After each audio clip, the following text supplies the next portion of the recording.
فيلمنا بيبدأ يا صديقي مع ليزا وهي بتكلم دكتورة نفسية. ليزا اللي باين عليها الحزن والاكتئاب بتعاني من اكتئاب حاد من وقت ما خسرت ابنها الوحيد بسبب السرطان. جوزها أريك اللي المفروض يدعمها عاطفيا لكنه دايما مشغول بشغل بره البلد. أريك بيشتغل في مهمات خطيرة كتير وده بيخلي ليزا تحس بالوحدة رغم الجواز. ليزا مش ست عادية، قبل ما تبقى ربة منزل كانت عضوة في القوات الخاصة الفرنسية، منطقة عسكرية بتعمل عمليات خطيرة. خبرتها العسكرية كانت مصدر قوتها لكن موت ابنها كسرها. شغل إيريك في إدارة العمليات الجمركية بيطلع بره كتير وده بيخلي ليزا تواجه حزنها لوحدها. بنعرف إنهم اتقابلوا أول مرة في مهمة مكافحة إرهاب مشتركة. بعد 6 شهور ليزا حملت في ابنهم وبعد ولادتها قررت تخرج من الخدمة. ليزا مبسوطة إن إيريك المفروض يرجع فرنسا بكرة. آخر مهمة كانت ليه واحد اسمه بيسكو أمره يحارب عصابة في البرازيل. في مديرية الاستخبارات والاتحاد الجمركية في فرنسا ست اسمها رومي بتعرف بخبر موت إيريك. رومي على طول بتعرف ليزا الاتحاد بتقول إن مهربين مخدرات اشتبكوا مع إيريك والجثة هتفضل عشان التعرف عليها. بعد ما خسرت ابنها وجوزها ليزا بتخطط تاخد جرعة كبيرة من فيكس، دواء نوم كان بيستخدمه أريك. بتاخد الجرعة وبتستنى الموت لكن بدل ما تموت صحت الصبح لقت تليفونها كان بيرن. المكالمة من رومي بتفكرها بميعاد سفرهم للبرازيل. الغريب إن جرعة الدواء الزيادة ما سببتش غير دوخة بسيطة. في ريو دي جانيرو ليزا ورومي بيروحوا المشرحة. ليزا بتتصدم وهي بتشوف جثة أريك المليانة رصاص. بتسرق كارت الذاكرة من تليفون أريك وبتخترقه. على الكارت فيه فيديو واحد بيقول إن شركة فيدر للأدوية بتزور الأدوية بتاعتها. ليزا بتستنتج إن أدوية النوم اللي خدتها ومنها فيكس ممكن تكون مولدة من فدا. رومي بتقول لها إن أريك ما كانش مكلف بالتحقيق في القضية دي لكن ليزا مش مصدقة. بيلاقي إن أريك كان بيتبعت له إيميلات من عميل انتربول اسمه ريتشارد. رومي بترجع فرنسا لكن ليزا بتفضل في البرازيل تحقق. بتروح اسم البوليس عشان تستفسر عن قضية موت جوزها. البوليس بيقول إن التحقيقات مستمرة وده عادي في بلد بتحصل فيه جريمة كل 9 دقايق. بتسرق صورة بيكسو من اللوحة جنب أوضة أريك. ليزا بتأجر أوضة في منطقة عشوائية ومن الشباك بتشوف واحد بيشتري مخدرات من تاجر سلاح. بتقرب منه وبتقول انها عايزه تشتري سلاح. بيوديها على دكان خياط بيبيع سلاح غير قانوني. ليزا بتطلع فلوس كتير وست صاحبة المحل بتؤمر بناتها يجيبوا اسلحه لكنهم بيهجموا عليها عشان فاكرينها شرطيه. ليزا بتخلص منهم وبعد كده بتسالهم عن مكان بيكسو. بتشتري عربيه مستعمله وبتبتدي تدور عليه. في الاخر واحده بتدلها على مكانه. ليزا بتتابع بيكسو لنادي ليلي بتواجهه وبتتهمه بقتل جوزها وفجاه بتطلع قنبله يدويه وبتهجم عليهم. بعد ما بتقضي على كل الرجاله بتعذبه حرفيا. بيكسو بيعترف انه كان بأوامر من مفتش بوليس اسمه لويس ألفيس. بعد ما بتاخد المعلومة بتقتله بوحشية. المفتش لويس بيستقبل مكالمة من تليفون بيكسو وهو مش عارف ان ليزا هي اللي بتكلمه عشان تشوف وشه وتعرف مكان بيته. بيخرج من مكتبه بسرعة يرد. اليوم اللي بعد كده لويس وهو خارج من بيته عيل صغير بيرمي عليه تراب. لويس بيجري وراه، العيل بيوديه لكابو. ليزا كانت حاطه في المكان بنزين وبتبدا تساله. لويس بيعترف انه كان مخبي مخدرات وفلوس في اوضه اريك عشان يورطه وكمان اتدفع له من راجل اسمه ارتورو بريرا صاحب شركه امن خاص. ليزا بتاخد تليفونه وبترمي الولاعه على البنزين وبتحرقه. ليزا بتكتشف ان مدير فيدا اندري باربوسا هو عميل ارتورو المفضل. بتتصل بارتورو وبتدخل مقابله. بتروح لمتخفيه في هيئه ست غنيه وعايزه تحمي بنتها. لما توري صوره فيلا المزعومه بتطلع صوره اريك. ارتورو بيحاول يتصل بالامن لكن ليزا بتخنقه وبيغيب عن الوعي. لما بيصحى بيلاقي نفسه مربوط في كرسي ومتعلق في رقبته سنارة صيد مربوط في الباب. لو الباب اتفتح بالكامل السنارة هتقطع رقبته. ليزا بتطلب منه يرتب لقاء مع بربوسة. بيقول اللي بيتواصل معاه بالايميل بس بيديها تابلت فيه معلومات عن جونيور ابن بربوسة. ليزا بتفتح الباب بهدوء وبتمشي. الحراس بيحاولوا يدخلوا لكن المسمار قافل. لما بيكسروا الباب السنارة بتتعلق في لسان اورتو. ليزا بتطلع بامان. الخبر بيوصل للبوليس. ليزا بتتعلن هاربة. كاميرات المراقبة صورت وشها. ليزا بتقابل جونيور والحارس بتاعه. بتشيل مسدسة في الحارس وبتقوم يركب العربية لكن ناوية تقتله. لكن لما بتشوفه مع ابنه بتغير رأيها. الحارس بيعترف انه خجلان انه بيشتغل مع بربوسة لكنه مضطر عشان عياله. بيخلي ابنه ينزل وبيديها كارت وبيقول لها تضربه في بطنه عشان يساعدها. بيرجع جونيور العربية وبيسوق. ليزا بتبلغه ان ابوه اللي قتل جوزها وبتجبره يكلم ابوه. بربوسة اللي دايما عايزة تخلص من جونيور بيطلب منها تقتله. ليزا بتضغط الزينات لكنها ما بترضاش تقتله. جونيور بيكشف ان فيدا بتصنع ادوية مقلدة. اري كان عارف الحقيقة وكان هيوديها فرنسا ويكشف الجميع. بربوسة والوزراء لو كانت خطته نجحت كان زمان الكل اتكشف. ليزا بتطلب من جونيور يوديها مصنع فيدا. اليوم اللي بعده ليزا وجونيور بيوصلوا المصنع. جونيور بيدخل بسهولة عشان نائب رئيس الشركة. ليزا بتفجر عربيتها. مرتزق اسمه روي بيكتشف انها هاربة. جونيور بيشرح ان فيدا بتنسخ ارقام فيكس الاصلية وان المرتزقة بيسخروا الناس ومنهم اطفال في المصنع. امن المصنع بيحاول يمنعهم لكن ليزا بتضربه. بيشجعوا العمال يهربوا ويهاجموا.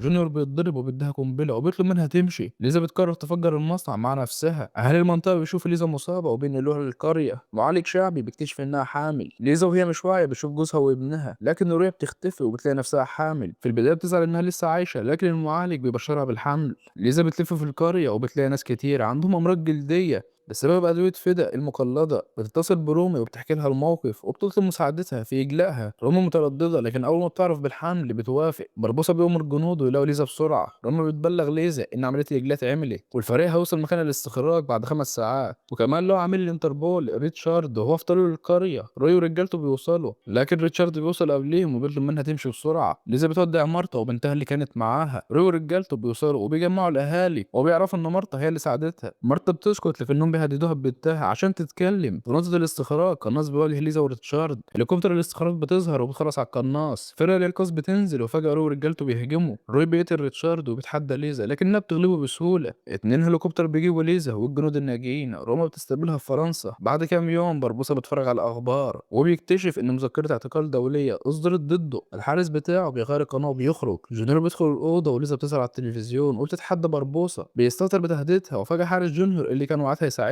بيقتل بربوسا. وبكده يا صديقي الفيلم بينتهي، وليزا وبنتها المراهقة عايشين في كوخ وسط الغابة. البنت بتسأل أمها عن موت أبوها. ليزا بتقول لها إن المهم مش إزاي مات، لكن إزاي عاش. بتشوف ظل أريك بيبتسم ليهم من بره الشباك. وكده يكون خلص فيلمنا يا صديقي. لو عجبك الفيديو متنساش تعمل لايك واشتراك في القناة وتفعل زر الجرس علشان يوصلك كل جديد. أشوفكم في مختصر فيلم جديد. سلام.